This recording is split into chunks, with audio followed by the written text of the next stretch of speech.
መልአኩ አጋር አታልቅሺ ልጅሽን አንሺ። ገና መልአኩ አጋር ብሎ ሲጠራት አይኗ ተከፈተ። ይሄ ግን የእግዚአብሔር መልአክ ከዚች ከዳይቱ ቤት ሲገባ ቤቱ ብርሃን በብርሃን። አሁን በትዳራችሁ ሰላም ያጣችሁ፣ በስራችሁ ሰላም ያጣችሁ፣ ተቸግራችሁ የምትኖሩ በፍጹም እግዚአብሔርን ድምፁን ጠብቁ። ለጥያቄያችሁ መልስ ታገኛላችሁ። የልጇ ጩኸት ሰለቻት። ምን ታብላ? ጡቷ ደረቀ፣ ሰውነቷ ጎሰቆለ። አብርሃም የሰጠው ውሃ እንጀራ አለቀ። በዚህ ሰዓት ሕፃኑ ምርር ብሎ ያለቅሳል። የሕፃኑን እንባ እግዚአብሔር ተመለከተ። እንባችሁን እግዚአብሔር ይመልከት። ያንተን ቁስል፣ ያንተን ለቅሶ፣ ያንተ ወንድም፣ ያንተ አባት ያ እሱ የሚያየውማ ግንባር ላይ ያለው ንቅሳት ነው። ንቅሳት እጅ ላይ ያለውን ሰዓት ልብስህን የውስጥህን ግን ክርስቶስ ይቀኛል። ጠዋት የአይጡ ማት፣ ከሰዓት የእባቡ ማት፣ የሁሉ ግን ሞኝ ነው በእውነቱ። ይህን ሁሉ ሰዓት የሚደክም ሰው ሞኝ። አሁን አንዲት አይጥ በህይወት ብትኖር እንዲያው ጎተራ ውስጥ ገብታ ስንዴውን ሁሉ ትጨርሳለች፣ ትፈጀዋለች ይባላል። ያ እባቡም ደግሞ በህይወት ቢኖር መርዛማ ነውና መቼም ሰው ይነድፋል ይጎል። ከሞተ በኋላ ምን ያደርጋል? አንተን በእግዚአብሔር ስለምትታመነው እግዚአብሔርን ስለምታምነው ሰው መልአኩ ሚካኤል እንደሚጠብቅ አታምን? እስቲ መልአኩ ይጠብቀኛል ኃይላችሁን አይቶ። አዎ በገንዘባችሁ ኃጢአት አትግዙ፣ ኃጢአትን አትግዙ። በገንዘባችሁ የእግዚአብሔርን መንግስት ግዙ።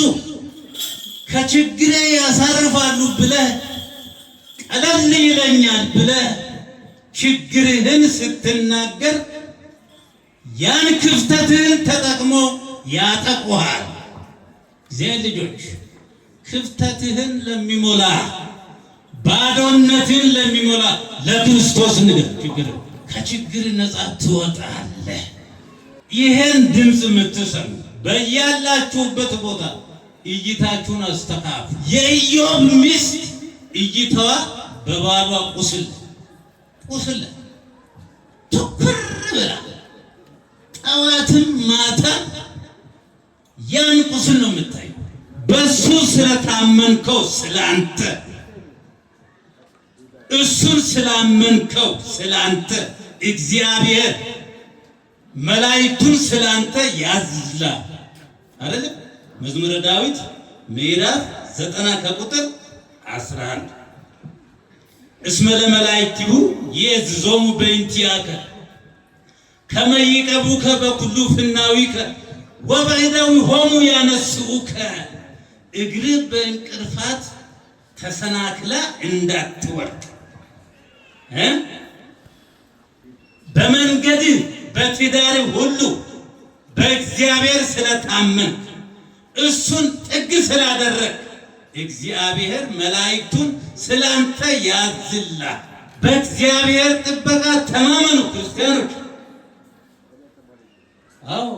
አሁን ዛሬ ቤት ሰርተን ጎጆ ቀልሰን አጥር አጥረን ጥበቃ ቀጥረን ውሻ እየቀለብ ምንጠበቅ ሰዎች ከምንም ያድነን እግዚአብሔር። ከሁሉ በላይ ግን ሰው ክቡር ስለሆነ ባሪያውና በምሳሌው የፈጠረ እግዚአብሔር መላእክቱን ይልካል፣ በመላእክቱ ያስጠብቃል። በመላእክት እንደምትጠበቁ አታውቁ? እግዚአብሔር ይያችሁ ይመልከታል። በዚህ ሰዓት እግዚአብሔር ገናናውን መልአክ ለአጋርና ለልጇ ላከ። ቅዱስ ሚካኤል ሲጠራ የከበረን ሁሉ ቅልል ይላል። መልአኩ እየመራ ወደዚያ ምንጭ ወሰዳት፣ ቀዳች። ልጇም እስኪጠግብ ድረስ ጠጣ፣ እሷም ጠጣች። እግዚአብሔር ክብር ምስጋና። እኛን ዛሬ መልአኩ ቅዱስ ሚካኤል እየመራ የሕይወቱ ምንጭ ወደ ሆነው ወደ ክርስቶስ ያደርሳል አያደርስም? ንገርም እስቲ ያደርሰኛል።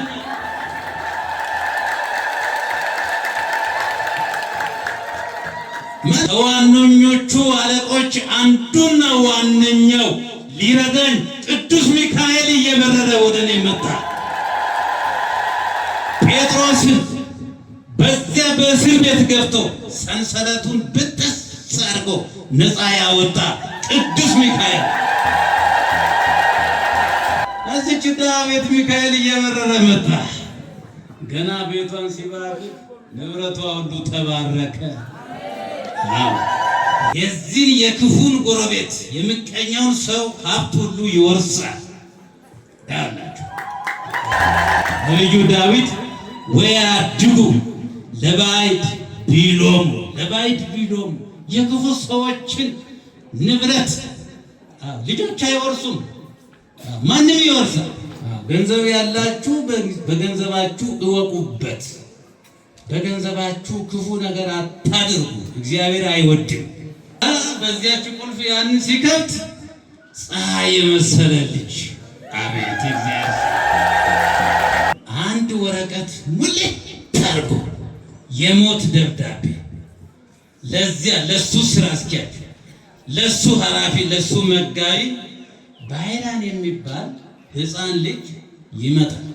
ገና እንደደረሰ አንገቱ ላይ ቢላዋ አሳርፍ፣ ግደለው፣ ገድለህም ቶሎ ቅበረው። የሞኝ ደግሞ የሞቱን ደብዳቤ ይዞ ድክ እያለ ይሮጣል፣ ይቀድማል፣ ይሮጣል። ሲሮጥ ከማህፀን ጀምሮ እስከ መጨረሻው የሚጠብቀው ሚካኤል ከሱ ጋር ነው። መንገድ ላይ ጠበቀው ባይራንን ቅዱስ ሚካኤል።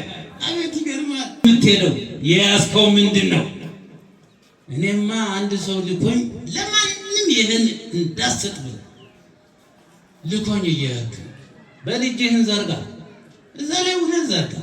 እንዲህ ሲዘረጋ እንዲህ በስመ አብ ብሎ ሲባርክ ያ ግደለው ቅበረው የሚለው የሞት ደብዳቤ በመልአኩ ጸሎት ተቀየረ። የሞት ደብዳቤ ተቀይሮ ባይራን የሚባለውን ልጅ ለዚያች ለእገሊት ለምትባለዋ ለኔ ልጅ ቶሎ አጋብተህ በውስጥም በውጭም በዱርም ያለውን ከብት በውስጥ ያለው በባንክ ያለውን ሁሉ አውርሰህ በሱ ስም አዙረህ ስጠው። ተቀይሯል። ቀያሪው እግዚአብሔር ነዋ። ካሁን በኋላ ማን ይከሰው? ከድንጋጤው ብዛት መሬት ላይ ውድቅ አንጀቱ ወጣ። እግዚአብሔር ከዚህ ማት ይሰውር። እንዲሁ ብዙ ጊዜ ጩኸን የሚሰማን አጣን፣ ተቸገርን የምትሉ ድሉ የእናንተ ነው። መጨረሻ ታገሱ። መልአኩን እግዚአብሔር ይላክላችሁ። በእውነቱ ለሀገራችን ለኢትዮጵያ ሰላም መልአኩ ይምጣል። አዎ ለሕዝባችን ሰላም መልአኩ ይምጣል። የባህራንን ታሪክ የቀየረ ሚካኤል የሕዝባችንን የሀገራችን ታሪክ ይቀይርልን። እግዚአብሔር ከሁላችን ጋር ይሁን። ወስብሐት ለእግዚአብሔር።